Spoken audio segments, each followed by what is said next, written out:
Hoy en Derecho Civil, la introducción a las relaciones jurídicas. En el vasto panorama del derecho civil, uno de los conceptos fundamentales que se erige como pilar es el de las relaciones jurídicas. Esta noción se toma omnipresente en la carrera jurídica. No solo requiere ser conocida, sino profundamente comprendida en sus matices y aplicaciones prácticas.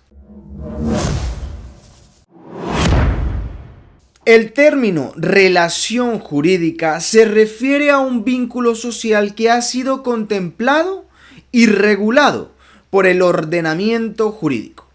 Este concepto abarca una amplia gama de interacciones humanas, desde las más cotidianas hasta las más complejas, todas subsumidas bajo el prisma del derecho. Su importancia radica en que proporciona el marco a través del cual las interacciones sociales adquieren significado y consecuencias legales. Para ilustrar la diversidad de las relaciones jurídicas, consideremos el ejemplo de una pareja de novios. En comparación con una pareja casada, ofrece un claro contraste en términos jurídicos. Mientras que la primera se rige principalmente por acuerdos personales y normas sociales, la segunda entra en el ámbito del derecho familiar, con implicaciones legales específicas en áreas como la herencia, las obligaciones económicas y los derechos sucesorios. Esta diferencia subraya cómo el derecho y el Estado civil alteran la naturaleza jurídica de la relación. Las relaciones jurídicas en la vida cotidiana. Un aspecto intrigante de las relaciones jurídicas es su presencia en actos diarios, a menudo no percibidos como actos jurídicos por los ciudadanos. Un acto tan simple como la compra de la leche para el desayuno se convierte en una relación jurídica de compra y venta, regulada por el Código Civil. Este contrato implícito, aunque no se formaliza en papel o mediante acuerdo verbal, sigue siendo vinculante y sujeto a normas jurídicas específicas. Pasemos a la tipología de las relaciones jurídicas. Dentro del universo de las relaciones jurídicas identificamos varias categorías, cada una con sus propias características y regulaciones. Empecemos, por ejemplo, con las relaciones obligatorias. Estas son fundamentales en el comercio diario y en las interacciones familiares. Al comprar la leche, se crea una obligación contractual. El pago del precio implica que el vendedor está obligado a entregar el producto. Similarmente, en el contexto familiar, las leyes establecen deberes de asistencia y apoyo entre cónyuges, así como obligaciones parentales hacia los hijos. Veamos ahora la estructura de las relaciones jurídicas. Las relaciones jurídicas se caracterizan por tener una estructura definida compuesta por elementos clave que determinan su naturaleza y funcionamiento. Por ejemplo, los sujetos de la relación jurídica se distinguen en dos tipos de sujeto. Empecemos por el sujeto activo. Este es aquel que posee el poder de exigir el cumplimiento de una determinada prestación. Este sujeto detenta un derecho que puede hacer valer frente a otro. Y el sujeto pasivo. Este es quien tiene el deber o la obligación de cumplir con la prestación exigida por el sujeto activo. Esta posición es la contraparte necesaria para que exista un equilibrio jurídico. Siguiendo con el tema, también existe el objeto de la relación jurídica. Este se refiere a la materia o contenido sobre el cual recae la relación jurídica. En el caso de la compraventa de la leche, el objeto es el contrato mismo, que regula la transferencia del producto a cambio de un precio. Y para finalizar, El contenido de la relación jurídica se compone de los derechos y obligaciones que nacen para cada una de las partes involucradas. Este contenido define el alcance y los límites de la relación jurídica, estableciendo las expectativas y responsabilidades de los sujetos. Pasemos a ver el derecho subjetivo y la potestad. En el estudio de las relaciones jurídicas, dos conceptos emergen como especial relevancia. Este es el del derecho subjetivo y la potestad. Empecemos definiendo qué es el derecho subjetivo. Este se refiere a la facultad que tiene un individuo, sujeto activo, de exigir algo a otro sujeto, el sujeto pasivo. Este concepto se manifiesta a menudo en frases como tengo el derecho de. El derecho subjetivo es la manifestación concreta de un interés protegido por el ordenamiento jurídico. Y la potestad se diferencia del derecho subjetivo en que implica una facultad conferida a una persona para ejercer derechos en nombre y en beneficio de otra. Por ejemplo, los padres ejercen potestad sobre su hijo menor, administrando y protegiendo sus intereses. Esta figura también se aplica en situaciones donde individuos, debido a su edad avanzada o incapacidad, delegan el ejercicio de sus derechos a terceros, como hijos o tutores legales. Pasemos a ver el análisis crítico de las relaciones jurídicas familiares. Es importante destacar que, aunque la potestad se otorga para beneficio de la persona representada, en la práctica puede surgir situaciones de abuso o negligencia. Por ejemplo, en casos en que los hijos, al ejercer la potestad sobre los padres ancianos, pueden priorizar sus intereses personales sobre los de sus progenitores, generando conflictos éticos y legales.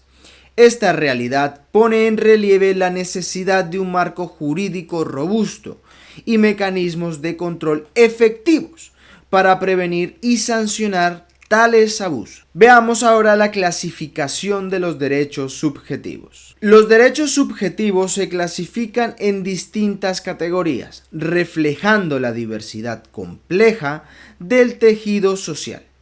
Empecemos por los derechos patrimoniales. Estos derechos tienen una valoración económica, como el derecho a recibir un pago por concepto de alquiler.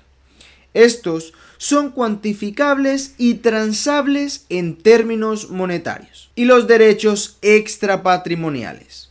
Estos derechos no poseen un valor económico directo, como el derecho a una nacionalidad o el derecho a la integridad personal. Su protección es fundamental para el respeto de la dignidad humana y el desarrollo personal. Pasemos a la dinámica de los derechos: nacimiento, modificación y extinción. El ciclo de vida de los derechos subjetivos es una faceta crucial en el estudio del derecho civil. Estos derechos de naturaleza dinámica atraviesan diferentes etapas. Empecemos por el nacimiento de los derechos. Los derechos subjetivos nacen de diversas fuentes como la ley, los contratos, los delitos y los cuasidelitos. Por ejemplo, el derecho a recibir una herencia nace con la muerte de una persona, según lo establecido en las normas sucesorias. Veamos ahora la modificación de los derechos. Los derechos pueden modificarse debido a cambios en la legislación, en las circunstancias personales o en virtud de acuerdos entre las partes. Un claro ejemplo sería la modificación de los términos de un contrato de arrendamiento por acuerdo mutuo entre arrendador y arrendatario. Y para finalizar, la extinción de los derechos. Los derechos subjetivos pueden extinguirse por varias razones, como el cumplimiento de la obligación, la renuncia del derecho, la prescripción o la muerte del titular del derecho en caso donde el derecho es intransferible. Para ilustrar estos conceptos es útil referirse a casos jurisprudenciales y a comparaciones con otros sistemas legales. Por ejemplo, en la jurisprudencia española encontramos casos donde la interpretación de los derechos de propiedad y su extinción han sido objeto de decisión judicial. Estos casos resaltan cómo el sistema judicial interpreta y aplica las normas civiles en situaciones concretas. Es pertinente reflexionar sobre la igualdad y la desigualdad intrínseca en el ejercicio y reconocimiento de los derechos subjetivos. Mientras que teóricamente los derechos son iguales ante la ley, en la práctica se observan desigualdades, a menudo derivadas de factores socioeconómicos, culturales o incluso de la interpretación jurídica. Este fenómeno requiere una evaluación constante y un esfuerzo por parte del sistema legal para garantizar una mayor equidad y justicia en su aplicación. Al clasificar los derechos en patrimoniales y extrapatrimoniales, se revela una dimensión importante de cómo la sociedad y el derecho valoran diferentes aspectos de la vida humana. Mientras que los derechos patrimoniales son fácilmente cuantificables, los extrapatrimoniales, como los derechos a la identidad y a la integridad personal, plantean desafíos en términos de su reconocimiento y protección. Esta clasificación no solo tiene implicaciones prácticas, sino que también refleja la concepción filosófica y ética del derecho. Pasemos a ver los derechos extrapatrimoniales y su protección jurídica. Los derechos extrapatrimoniales que pueden ser valorados económicamente representan aspectos fundamentales de la dignidad y la identidad humana. Estos incluyen derechos como el de la nacionalidad, la integridad física y psíquica y el derecho a la privacidad. La protección de estos derechos es esencial para asegurar el respeto a la persona y su pleno desarrollo en la sociedad. Veamos la importancia de la protección jurídica. La salvaguarda de estos derechos se vuelve primordial en el contexto legal. Las legislaciones y los sistemas jurídicos deben establecer mecanismos efectivos para proteger estos derechos y reconocer su inviolabilidad y promover medios adecuados para su reivindicación en caso de violación. Otro aspecto importante son los desafíos en la protección. A pesar de su importancia, los derechos extrapatrimoniales a menudo enfrentan desafíos en cuanto a su reconocimiento y protección efectiva.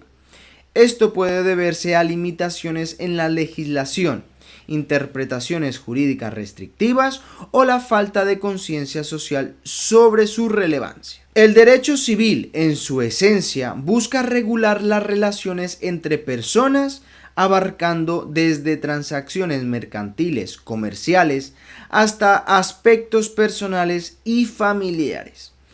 La interpretación y aplicación de las leyes civiles en situaciones cotidianas revelan la verdadera esencia del derecho.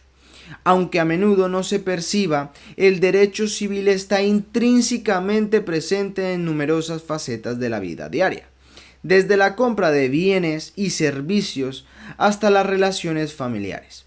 El derecho civil proporciona un marco normativo que regula estas interacciones. Cada acto, como la firma de un contrato de arrendamiento o la ejecución de un testamento, es una manifestación de las normas civiles en acción. Estos actos, regulados por el derecho civil, evidencian cómo el derecho se entrelaza con la vida cotidiana, garantizando el orden y la justicia en las relaciones sociales. En conclusión, el derecho civil, con su amplio espectro que abarca desde las relaciones jurídicas más básicas hasta las más complejas, refleja y moldea la sociedad en la que opera. Su constante evolución responde a los cambios sociales, económicos y tecnológicos. Estos desafían a los juristas a adaptarse y reevaluar continuamente las normas y principios que lo rigen. A lo largo de la historia, el derecho civil ha evolucionado para abordar las necesidades cambiantes de la sociedad. Esta evolución es un testimonio de la flexibilidad y la capacidad del derecho para adaptarse a nuevos contextos y desafíos. Mirando hacia el futuro, el derecho civil enfrentará nuevos desafíos, como aquellos planteados por la digitalización, la globalización y los cambios demográficos. Estos desafíos requerirán una reevaluación constante de las leyes y prácticas para asegurar que sigan siendo relevantes y efectivas. Hasta aquí el vídeo de hoy. En el siguiente veremos el ejercicio de los derechos.